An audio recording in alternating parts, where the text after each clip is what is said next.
오늘 우리가 다시 한번 함께 읽을 말씀은 신명기 28장 58절과 59절 두 절의 말씀입니다. 우리 시간 다 같이 한 목소리로 함께 읽도록 하겠습니다. 내가 만일 이 책에 기록한 이 율법의 모든 말씀을 지켜 행하지 아니하고 내 하나님 여호와라 하는 영화롭고 두려운 이름을 경외하지 아니하면 여호와께서 내 재앙과 내 자손의 재앙을 극렬하게 하시리니 그 재앙이 크고 오래고 그 질병이 중하고 오래일 것이다. 아멘. 하나님의 말씀입니다. 영화롭고 두려운 이름을 경외하지 아니하면, 실제로 구약 시대에는 하나님의 이름을 직접 부르지 않았던 것을 여러분들 잘 알고 계시죠? 내가 어떻게 감히 하나님의 이름을 직접 불러? 라고 하며 하나님의 이름을 다른 이름으로 대신하여 부르었던 정도로 하나님을 경외하던 시대입니다. 그랬던 경외함이 바닥으로 떨어지면서 일어나게 될 일들을 오늘도 며칠간에 이어 계속해서 우리에게 보여주고 있지요. 재미난 이야기 하나 함께 나누면서 시작해 볼까 합니다. 옛날 어느 마을에 뼈대 있는 집안이 있었답니다. 뼈대 있는 집안이라는 말이 참 웃기죠. 그 집안에 외아들이 하나가 있었는데 어릴 때부터 외아들이라 얼마나 귀하게 자라는지 모릅니다. 귀하게 자라다 보니까 이제 제멋대로 생활 수칙이나 이런 버릇이 없이 자라는 거예요.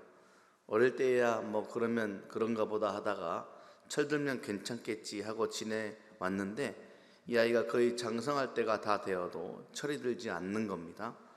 그중 가운데 아버지의 마음 가운데 가장 눈에 가시같이 안타까운 모습이 무엇이었냐면 늦게까지 잠을 자는 거였답니다.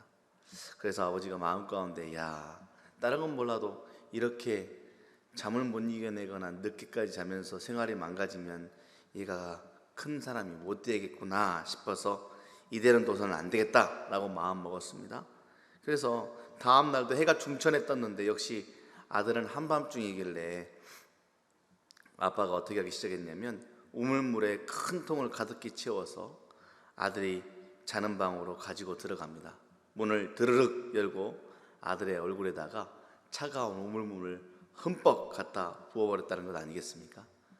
아들이 깜짝 놀라 잠에서 깼고 다음 날도 한 3일 어간 계속 이러니까 이제 그 다음부터서는 아들이 드르륵 하는 문소리만 나면 자다가도 벌떡 깜짝 놀라 일어났다고 하네요. 그래서 못된 습관을 고쳤다는 아주 우스갯소리의 이야기입니다. 하나님도 우리가 세상 사는 동안에 여러 가지 환경을 통해서 우리가 자다가 깰 때가 됐다고 거듭 경고하실 때가 있습니다. 그러나 주님의 경고에도 불구하고 영적인 잠에서 깨어나지 못한다면 우리는 아마 각오해야 할 것입니다. 이런 성도들에게 하나님께서는 때로는 질병으로, 때로는 사업적인 일들로, 사고로, 생각지도 못한 방법으로 영적인 물벼락을 내려 정신 차리게 하시기 때문에 그렇지요. 이런 어려움을 당한 후에도 정신을 차릴 것이 아니라 미리 근신하여 깨어있는 삶을 산다면 우리는 하나님을 경외하는 삶을 살아간다라는 칭찬을 받을 수 있지 않겠습니까? 여러 가지 방법으로 하나님께서는 경외를 가르쳐 주실 터인데 여러분들에게 하나님은 때에 따라 어떠한 방식으로 여러분들에게 삶을, 또한 하나님의 살아계심을 인지할 수 있는 가르침이 있습니까? 영화롭고 두려운 이름, 그 이름을 경외하라. 경외의 반대말은 무엇일까요? 무시, 불순종이라는 단어 아니겠습니까? 모세는 오늘 본문에서 지금까지 언급했던 수많은 저주를 다시 한번 차근차근 정리를 하고 있습니다. 수많은 저주를 받게 되는 요인은 말씀에 대한 불순종이라고 명확하게 앞에 달아놓았군요. 한 번만 따라해 봅시다. 말씀에 대한 불순종.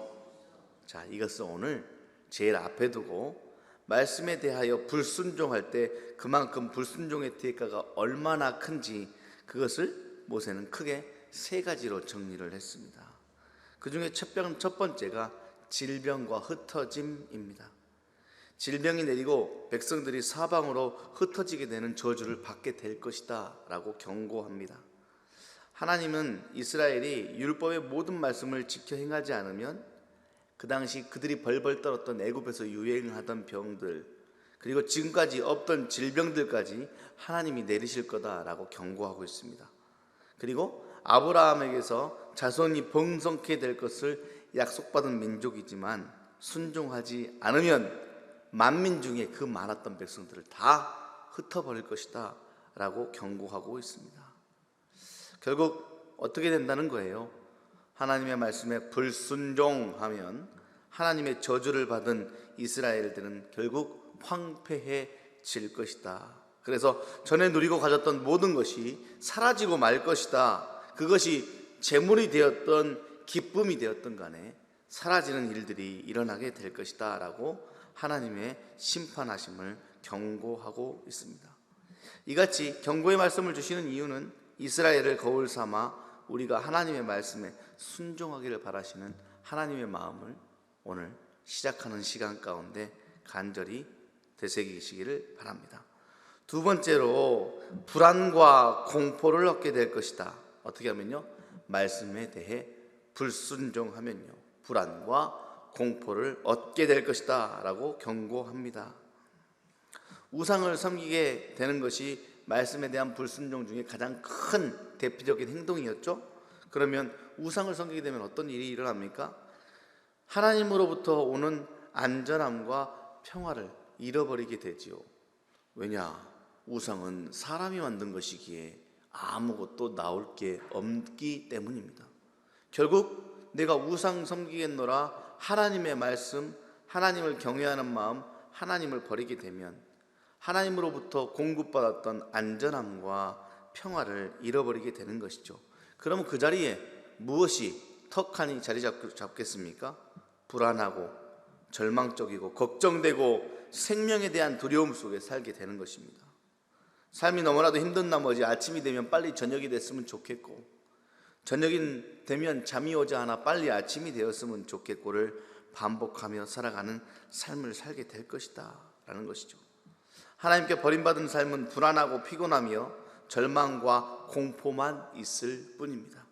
근데 반대로 여러분들은 말씀을 받으셨으니 불안과 공포의 반대인 하나님으로부터 공급받는 평안과 기쁨이 가득한 줄 믿습니다.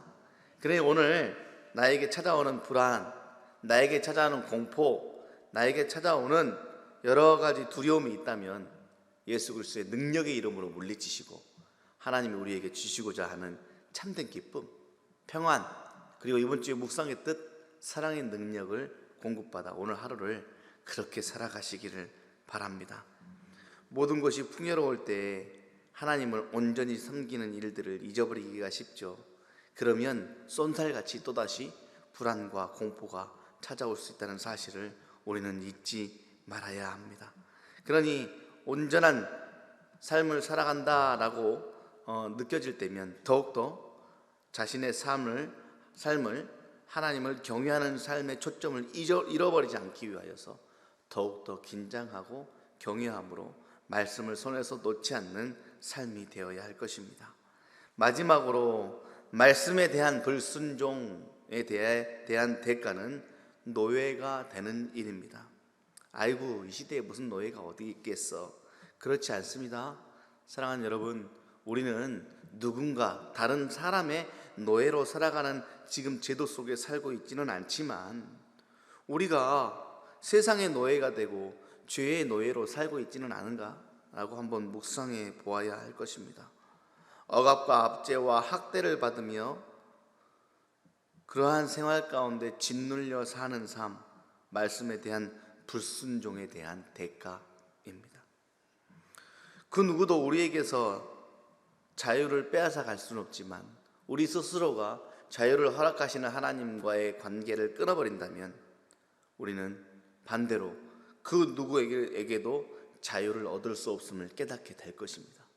자유를 주시는 분은 오직 한 분 하나님이심을 기억하십시오. 다른 것으로부터 자유가 올 것이라고 거기에 기대기 시작하면 그것의 노예가 되는 것입니다. 결국 죄의 노예가 되는 결과물을 끌어안고 살 것입니다. 하나님의 뜻과 말씀 안에 거하며 참된 자유를 누리는 하루가 되어야 할 것입니다. 하나님의 언약 백성인 우리들, 그래서 우리는 결국 말씀 안으로 들어가는 것이죠. 우리에게 있어서 가장 중요한 것은 언약입니다. 언약, 하나님의 약속, 그거 하나 붙들고 사는 것입니다. 하나님 우리에게 약속하지 않으셨다면 우리는 어디로부터 믿음이라는 이야기를 이야기할 수 있겠습니까? 하나님께서는 우리에게 수없이 약속하셨죠. 우리는 지금 며칠 동안 계속해서 무거운 저주에 대한 이야기를 계속해서 묵상하고 있습니다. 그럼에도 불구하고 그걸 판을 뒤집어 그 저주를 받게 될 것에 대한 근본을, 오늘로 말하자면 하나님에 대한 불순종, 이것을 엎어서 하나님에 대한 순종, 영화롭고 거룩한 이름에 대한 경외라는 것을 반대로 손에 쥐게 된다면 질병과 흩어짐, 불안과 공포, 노예가 되는 일의 반대의 것을 얻어 누리게 됐다라는 반대의 약속을 우리는 확인할 수 있는 것이죠. 여러분, 여러분들에게 있어서 하나님에 대한 불순종이 아니라 말씀에 대한 순종이란 무엇입니까? 오늘 내가 순종하며 사는 것은 무엇일까를 고민해내며 내 삶의 말씀에 대한 순종을 구체화하는 하루가 되시기를 기도하십시오. 그래서 하나하나 말씀을 묵상하는 것으로 그냥 끝내버리는 것이 아니라 내 삶의 말씀을 적용하는 그러한 순종을 통하여서 하나님께서 우리에게 주시는 참된 자유, 기쁨과 영광, 건강함과 모이게 하시는 놀라운 삶의 선물을 받아 누리시는 여러분들이 되시기를 바랍니다.